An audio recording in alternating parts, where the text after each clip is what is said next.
Good afternoon guys, જય શ્રી કૃષ્ણ. તો સ્વાગત છે તમારા બધાનું આજના નવા બ્લોગમાં.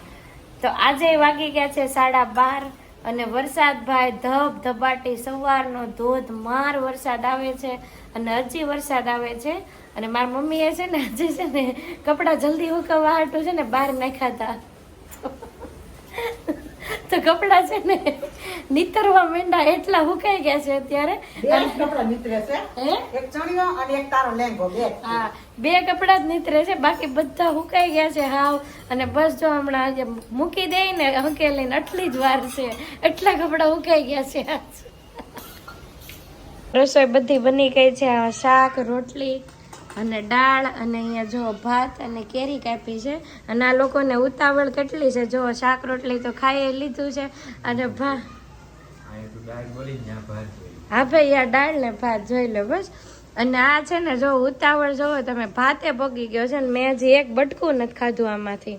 અને મારી મમ્મી જો અહીંયા શાક રોટલી નથાણું કેરી ભાઈ ચોમાસામાં ખબર નહીં કેટલી ભૂખ લાગે છે. બહુ ભૂખ લાગી મમ્મી? ઠીક, તો ઈ બે જો તો પૂરું થવા આવ્યું છે મને એવું લાગે છે. લપ કાંઈ નહીં, તારે ફોન ન કરાવો હું શું કરું કે બનાવતી હતી પણ પછી હું ક્યારની આવી ગઈ. મેં કીધું વિડીયો બનાવું પણ પછી ટાઈમ જ ન રહ્યો. ત્યાં તો તમે બે ખાવાય માંડ્યા, તો હું પછી ખાઈ જાઉં, તમે બે ખાઈ લો, બીજું હું. તો ચાલ હવે આપણે ખાવાનું ચાલુ કરી દઈએ. અને હું તો તમારે બે થી પાછળ રહેવાની. હું જોતું તારે આને દાળ આપી દે મમ્મી, તારે ઉતાવળ બહુ સાહેબ.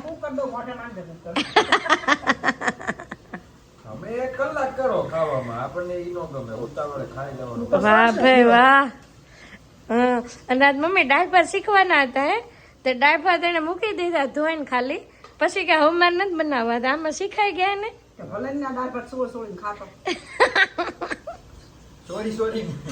સોરીન નહીં, ચોળીન.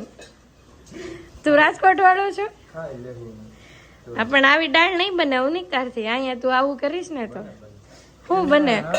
એમ નહીં કે બને હું ઈ તો એવું જ ખાવ ને. પછી અહીંયા તો તમે કઈ કરી ન શકો. પાવર તો ક્યાં લેવા જવો પડે એમ છે ભાઈ. અમારે જ માપનો જ છે, તારે વધારે છે, તું નાખ. મારે નથી નાખવું, મારે જ માપનો જ છે. ઈ જોઈએ મને ખબર તારે કેટલો છે ને. એમ નહીં, એક કઈ વાર મમ્મી દાળ બનાવી નથી તોય પાછો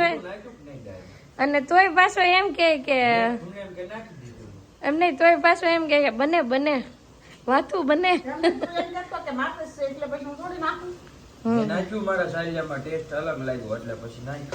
મમ્મી શીખે છે તો રેવા દે તું માથાકૂટ કેરમાં.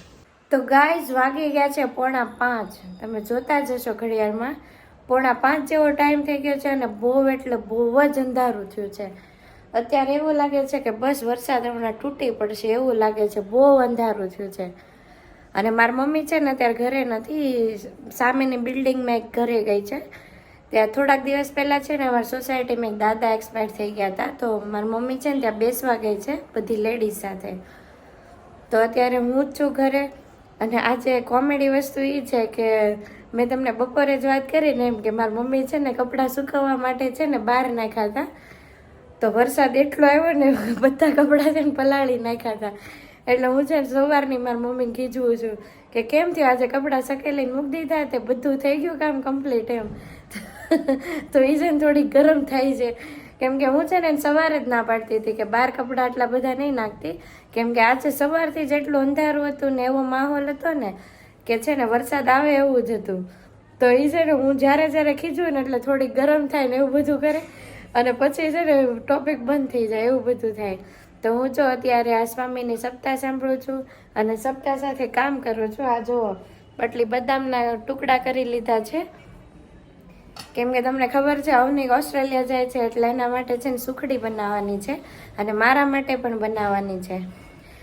તો અમારે બંને માટે સુખડી બનાવવાની છે. જોકે બધાને જ ખાવાની છે પણ નામ અમારે બેનું છે એમ, કે એને ઓસ્ટ્રેલિયા લઈ જવાની અને મારે ખાવાની, પણ ખાવાની બધાને છે એમ. તો એ બદામના ટુકડા કરી લીધા છે અને બહાર જેટલા કપડાં હતા ને બધા સુકાણા જ નહોતા, એટલે આજે છે ને બધા કપડાં ઘરમાં નાખવા પડ્યા છે.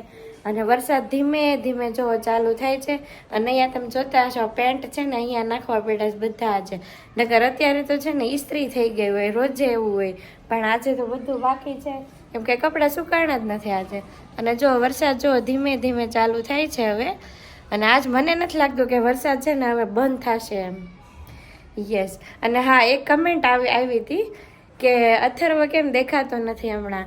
તો અથર્વ છે ને મામાના ઘરે ગયો છે થોડાક દિવસથી, અને પછી છે ને મારું કામ આવવાનું છે ને એટલે અથર્વ અને એની મમ્મી બે જઈ નહીં શકે થોડોક ટાઈમ, એટલે અત્યારે છે ને થોડુંક વધારે રોકાણા છે અને 3 થી 4 દિવસમાં પાછા આવી જવાના છે. પછી તમને રોજ અથર્વ દેખાશે વિડીયોમાં. તો જેણે કમેન્ટ કરી હતી મારો વિડીયો ખાસ જોવે અને આવી જ રીતે કમેન્ટ કરતા રહ્યો, અને કોઈ પણ ક્વેશ્ચન હોય તો તરત પૂછો અને મને કમેન્ટ કરો અને લાઈક અને શેર કરતા રહ્યો વિડીયોને.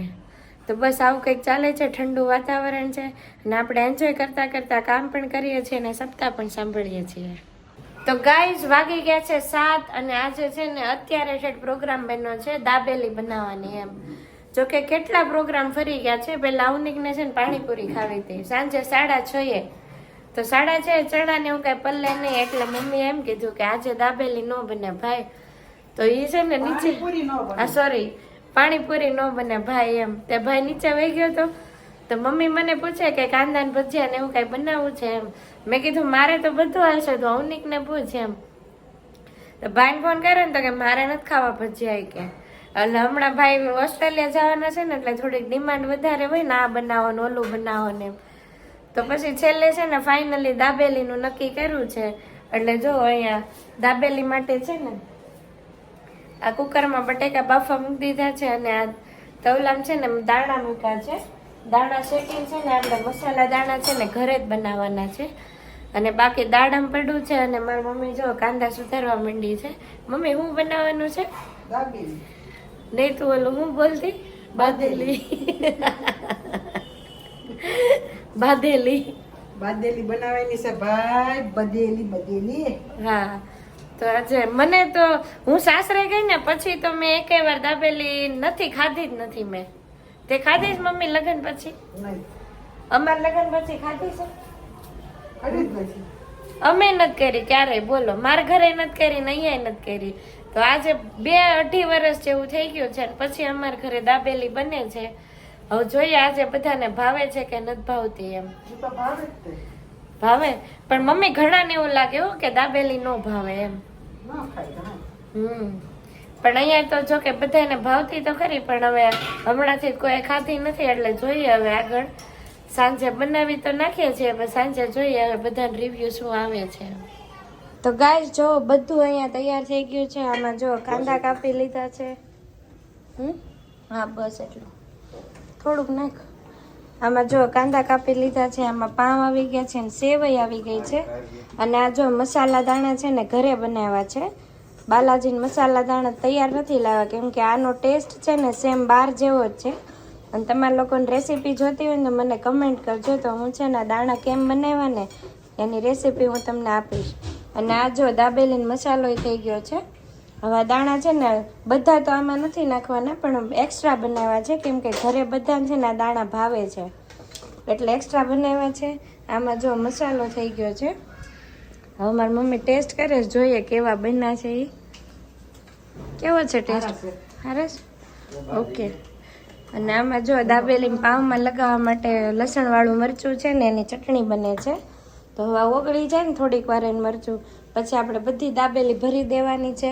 અને આમાં હવે નાખવાનું બાકી છે, આમાંથી દાણા નાખવાના છે. અને કાંદા છે ને બધામાં નથી નાખવાના કેમ કે બધા નહીં ખાય કાંદાવાળી એટલે. અને એક ધાણા નાખવાના છે, લીલા ધાણા. બસ એટલું નાખવાનું છે.